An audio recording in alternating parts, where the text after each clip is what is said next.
Voltamos com o programa Questões, a ciência mais próxima do seu dia a dia. Hoje falando sobre incêndios e queimadas.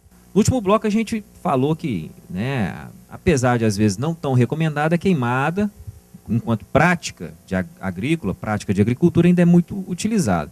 Quais são as formas corretas, quais são os cuidados que eu tenho que ter se eu quero fazer uma queimada? Bom, em primeiro lugar, acho que é importante a gente frisar isso que você acaba de dizer. A queimada é uma técnica agrícola muito antiga, tão antiga quanto a agricultura, mas que em muitos casos já está ultrapassada. Pode ser substituída e deve ser substituída por outras práticas.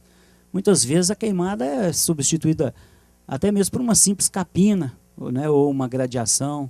As pessoas antigamente não tinham acesso aos serviços que muitas vezes hoje têm, de arar o terreno, acesso a um trator. Então, queimada hoje ela deve ser evitada o máximo que possível.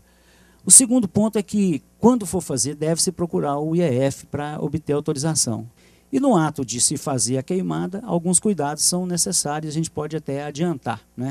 Um deles é trabalhar com aceiros confiáveis, aceiros bem feitos, para evitar que a queimada, que o fogo se espalhe. O que é um aceiro? Explica melhor. O que é fazer um aceiro? O aceiro é uma barreira física. Na medida que você vai fazer uma queimada numa determinada área, você elege aquela área e no entorno dela você faz poderia dizer que é uma estrada.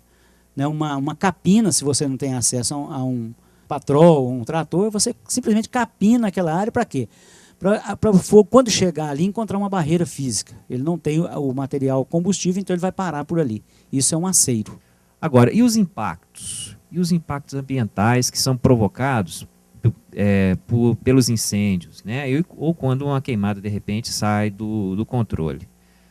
Quais são esses impactos ambientais? Esses impactos, Marcos, eles ocorrem tanto sobre o próprio homem, que na maioria das vezes é o causador dessas queimadas, desses incêndios, mas principalmente nos fatores naturais, nos fatores da natureza.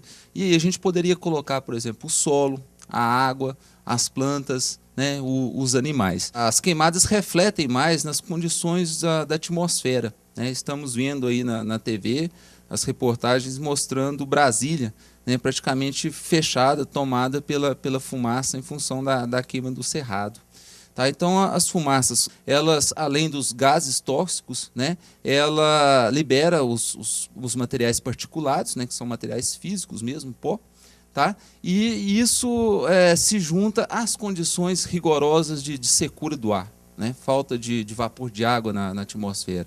Então, as estatísticas mostram um aumento do número de internação de crianças, de idosos, principalmente em função dessas características da atmosfera. As doenças respiratórias, nesse momento, então, preponderam, Principalmente. A gente tem pesquisa mostrando isso, que as condições atmosféricas têm levado ao aumento de internações. E na esfera criminal, o artigo 54 da Lei 9.605 nos fala muito bem isso. Causar poluição de qualquer esfera que possa prejudicar a saúde humana, outros animais, que possa vir a mortalidade de animais, também nós sabemos que o autor, o infrator, ele pode responder processo criminal e pode ser preso em flagrante delito e cumprir uma pena até 4 anos e multa. Eu acho que um outro impacto importante que a gente tem que salientar também é o impacto direto sobre a biodiversidade. Nós estamos no Ano Internacional das Florestas, o ano passado, o Ano Internacional da Biodiversidade. Nunca se deu tanta importância à biodiversidade quanto se está dando agora.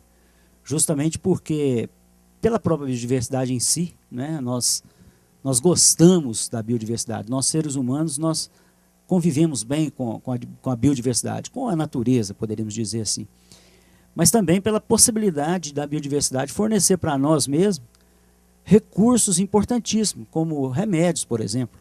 Então, cada vez que se ateia fogo a uma determinada área, por menor que ela seja, nós podemos estar condenando ali uma espécie a uma situação até de extinção, poderíamos dizer. Isso é interessante porque a questão das queimadas é até um pouco controverso, Porque principalmente no nosso, o Alisson falou que é nossa região, nosso bioma, que é o Cerrado, que muitas vezes ela até precisa, de certa forma, do fogo como sua manutenção, mas não dessa maneira como tem ocorrido atualmente, Alisson?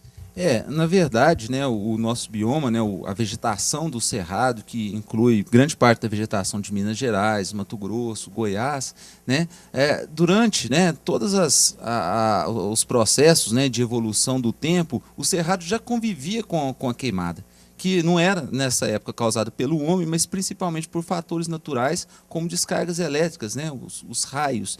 Então o Cerrado ele já tem, né, um determinado fator de resistência ao fogo. Né? Se a gente for observar, por exemplo, a casca das árvores do Cerrado, essas cascas são grossas, né? E geralmente quando ocorre um incêndio, ou seja, uma queimada na vegetação do Cerrado, a gente observa que ela recupera muito rápido. Então, o Cerrado em si, né, a natureza é muito bonita em função disso, já exibe esse fator de resistência. O problema das queimadas causadas pelo homem é a frequência. Né? A gente poderia colocar como exemplo que as queimadas naturais, por exemplo, elas poderiam ocorrer uma vez em cada década, né? Uma vez em cada 2 décadas, naturalmente através dos raios. Então, nessas condições, o Cerrado ele era até muito interessante. Por quê? Porque queimava o excesso, né, da vegetação, né, ou dos resíduos de vegetação que se acumulavam sobre o solo, né, e as cinzas acabavam por tornar o solo mais fértil através dos nutrientes. Isso fazia com que o Cerrado novamente se renovasse. Mas o Cerrado sendo queimado praticamente todo ano, né, forja essas condições, né, de adaptação da natureza. Então ele acaba sendo bastante destrutivo. Né? O fogo, quando ele passa sobre uma vegetação, ele expõe o solo, né? O solo fica totalmente desprotegido, né? Isso faz com que aumente os processos erosivos, a erosão, a própria fertilidade do solo, ela reduz. Por quê? Porque com a chuva vem a enxurrada e leva a camada superficial do solo. Vento, baixa umidade do ar e vegetação seca. Quando o ambiente está assim, basta um descuido para as queimadas aparecerem. Esses focos de incêndio sempre acontecem na BR aí e sempre acaba alastrando, entrando para dentro do clube, nas margens aqui. A maior incidência é na área privada, por se tratar da maioria também, da maior parte dos terrenos, né? São terrenos baldios, terrenos particulares mesmo. Na época de seca, assim, eles colocam fogo aí direto e a gente sempre tem que estar chamando o corpo bombeiro para auxiliar a gente aqui. As queimadas podem trazer consequências graves para as pessoas e para o meio ambiente. A queima da própria vegetação mesmo, que são matas consideráveis, né, que tem um mato de cerrado, um mata atlântica, que tem um tamanho considerável, vivem algumas espécies, não muitas, mas algumas espécies, né, e essas espécies já vivem meio que enclausuradas nessas poucas porções de mata que tem no meio da cidade, né, e agrava mais ainda o problema. Às vezes acontece vários acidentes, é problema da fumaça na beira da pista. Né? Perigoso por causa de fiação elétrica, pode chegar a queimar algum fio, atingir alguma área mais perigosa. Prevenir as queimadas é a melhor solução. E para isso, atitudes simples podem contar muito. A gente pede a colaboração das pessoas para não atear fogo, principalmente em margens de rodovia e nos seus lotes, né, porque as consequências podem ser graves e comprometer o atendimento de ocorrências mais graves.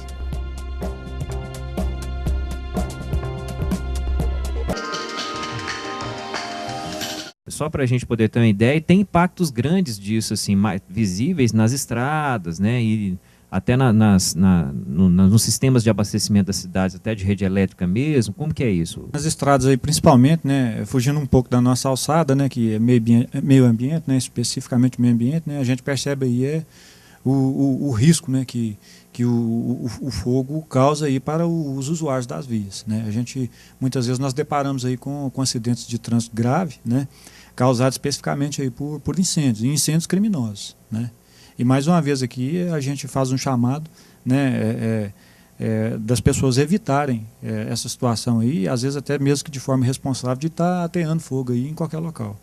Porque se configura o crime, e a lei estipula como crime, como o Cabo Márcio disse, né, falou sobre a Lei 9.605, que é a Lei dos Crimes Ambientais, né, se tem lá estipulado que atear fogo em mata ou floresta, né, ou num outro local, sem a prévia autorização, se ele é crime, e a gente deparar com a situação, nós vamos tomar providência, porque, né, a lei ela está aí para proteger o meio ambiente, o objetivo dela é esse, né, e sempre que possível, sempre que for possível a gente estar responsabilizando, nós vamos estar responsabilizando através do registro de boletim de ocorrência, né, através da prisão em flagrante e através até mesmo da condução. Obrigado, capitão.